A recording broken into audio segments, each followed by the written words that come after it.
भी ताबड़तोड़ प्रचार कर रहे हैं। उत्तराखंड के श्रीनगर में वो प्रचार करने के लिए पहुंचे, जहां पर उन्होंने सैनिकों का, महिलाओं का जिक्र किया और साथ ही कांग्रेस पार्टी पर प्रहार करने से भी वो नहीं चूके।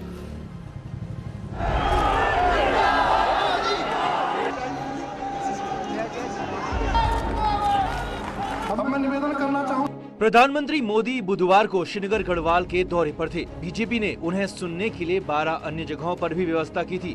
पीएम ने सबसे पहले देवभूमि के साथ अपना अटूट रिश्ता जोड़ा।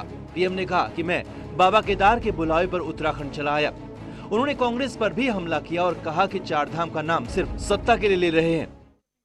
जब ये सत्ता में थे तब इनको कभी चार धाम की याद नहीं आई। जिन्हें यहां आस्था ही नहीं, उन्हें भी अब चार धाम की याद क्यों आ रही है?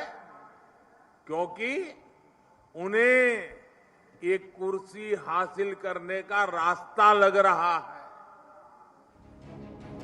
पीएम ने सैनिकों की बात की, महिलाओं की बात की और कहा कि जिन बिपिन रावत को गली का गुंडा कहा गया, उन्हीं के नाम पर कांग्रेस वोट मांग रही है। क्योंकि कांग्रेस पार्टी अपने प्रचार में जनरल बिपिन रावत जी के कटआउट लगाकर, उनकी फोटो लगाकर वोट मांग रही है। कुर्सी के लिए कोई इस सीमा तक जा सकता है, मुझे विश्वास ही नहीं हो रहा। पीएम ने फिर कहा कि डबल इंजन की सरकार राज्य के लिए बेहद जरूरी है और कांग्रेस देवभूमि की पहचान मिटाना चाहती है, इसके लिए साजिश कर रही है। कांग्रेस के लोग उत्तराखंड के लोगों से भड़के हुए हैं। सत्ता तक पहुंचने के लिए अब ये देवभूमि की संस्कृति और पहचान को मिटाने की साजिश कर रहे हैं। ये लोग तुष्टीकरण और वोट बैंक वाला फॉर्मूला आजमा रहे हैं। प्रधानमंत्री नरेंद्र मोदी का आज का पूरा भाषण सैनिक, पूर्व सैनिकों, महिलाओं और चारधाम पर केंद्रित रहा। प्रधानमंत्री ने कांग्रेस पर तंज कसते हुए कहा कि कांग्रेस के लिए चारधाम सिर्फ सत्ता हथियाने का एकमात्र हथियार हैं, तो उन्होंने कहा कि बीजेपी के लिए चारधाम आस्था, विश्वास और सेवा का प्रतीक हैं।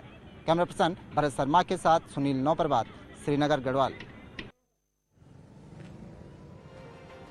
अब आगे रण, क्योंकि ये द्वितीय चरण का है, दूसरे चरण का है और ऐसे में उत्तराखंड में दूसरे चरण में ही विधानसभा के चुनाव होने हैं। ऐसे में कांग्रेस पार्टी भी कहां पीछे रहने वाली है। राहुल गांधी ने भी उत्तराखंड के दौरे पर आकर के प्रचार किया और आपको बताएं कि हरिद्वार के बंगलौर में उन्होंने जनसभा की, साथ ही साथ अल्मोड़ा के जागेश्वर में भी वो गए और वहां पर भी जनसभा की और भारतीय जनता पार्टी पर निशाना साधा। उन्होंने कहा कि उत्तराखंड का विकास कांग्रेस पार्टी ही कर सकती है। भारतीय जनता पार्टी ने तो 5 साल में 3 सीएम तक बदल दिए, ऐसे में उनसे आप विकास की क्या उम्मीद लगाते हैं? बीजेपी ने पिछले 5 साल में कितने चीफ मिनिस्टर बदले? क्यों? ये मतलब 3 चीफ मिनिस्टर क्यों बदले इन्होंने? क्योंकि इनके चीफ मिनिस्टर भ्रष्ट थे, इनके चीफ मिनिस्टरों ने चोरी की, इसीलिए इन्होंने 3 चीफ मिनिस्टर को बदला। अच्छा ठीक है, देखिए बीजेपी में चोरों की लाइन लगी हुई है। एक को बदला, उसको चोरी करने दी। जब उसने चोरी कर दी, उन्होंने कहा अच्छा भाई परे हो। दूसरे को बुलाया, दूसरे से कहा अब तू चोरी कर। और फिर जब उसने चोरी की, उसको हटाया, कहा तू हट जा, अब तू चोरी कर।